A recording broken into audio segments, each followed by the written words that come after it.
Good afternoon, everyone. My name is Angelo, and I am a registered nurse at ABC Medical Center. And today I will do an in-service talking about the importance of confidentiality, informed consent, and also advanced directives.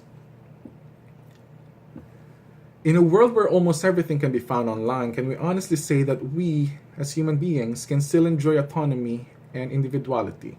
How important is our privacy? And what can we do to protect our dignity, confidentiality, and identity? In this in-service, I will talk about confidentiality, what it means to a patient, and how to prevent patient information from getting into the wrong hands.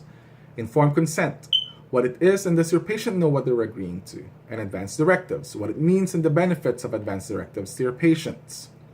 These are all important components of healthcare, and what can we do as medical professionals to meet patients' needs and protect their well-being?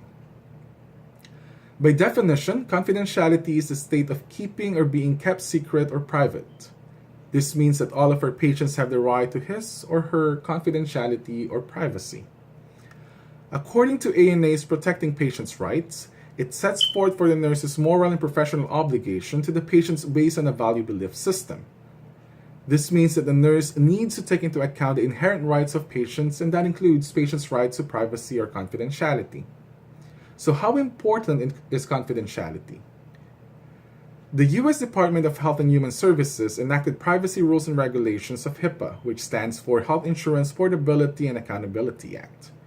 This act ensures patients' rights to confidentiality, and that PHI, which stands for Protected Health Information, should not be released to any third party without patients' permission, and information can only be shared with those who have a need to know in the healthcare arena. As medical professionals, how can we protect patients' rights to privacy? We can always ask patients' permission regarding health information, or the patient may sign a waiver. We should always do safeguards. Shred all paper containing confidential information, verifying fax numbers before sending in patient information. Close doors and lower your voices when discussing confidential health information. Do not leave medical records unattended in open areas, such as a nurse's station. Keep confidential information you hear or see to yourself. And lastly, before looking at patient information, you always have to ask yourself, do I need to know this to do my job? If not, move away and don't look at anything. What is informed consent? According to Ignatievicius, informed consent is knowledgeable, voluntary permission obtained from a patient to perform a specific test or procedure. It is one of the many ways to help ensure patient safety. It helps protect the patients from any unwanted procedures and protects the surgeon and the facility from lawsuit claims related to unauthorized surgery or uninformed patients. Westrick noted that informed consent is now recognized as a professional standard of conduct, and negligence for lack of informed consent is the basis for liability. Informed consent must contain the following: description of procedure, risks and benefits of the procedure, reasonable alternatives and the risks and benefits. Assessment of patient competence must be assessed before an informed consent can be signed. Written record of informed consent is documented on a consent form that's signed by a competent adult. However, even if the consent form is signed, the patient still has the right to refuse treatment for any reason, even when refusal might lead to death. So what do you do when a patient can sign his or her own informed consent? Depending on your facility's protocol, but an informed consent may be witnessed by two people. Telephone or telegram consent is also acceptable with two witnesses. And people who have English as their second language may use a translator before signing their informed consent. Lastly, advance directive is a written directive that allows people to state in advance what their choices for healthcare would be if certain circumstances should develop. Patient Self-Determination Act of 1990 states that competent individuals can make their wishes known via an advance directive for healthcare.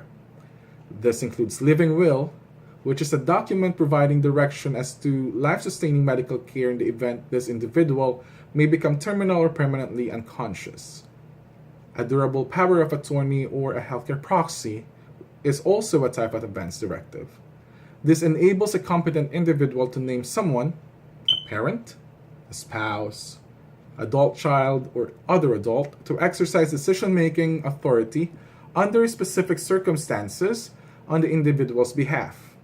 And lastly, advanced directive for healthcare, which is considered a hybrid of living will and a durable power of attorney or healthcare proxy that provides precise instructions for the type of care he or she does or does not desire in a number of scenarios or situations.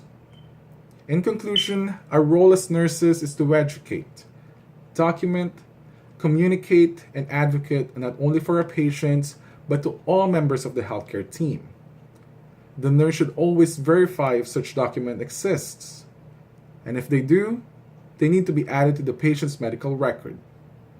We, as nurses, is expected to take an active role in supporting and clarifying a patient's position regarding his or her wishes. And we should always try our very best to practice patients' rights to ensure that their well-being is respected and protected. Thank you so much for listening. I hope you enjoyed my presentation, and I'll see you next time.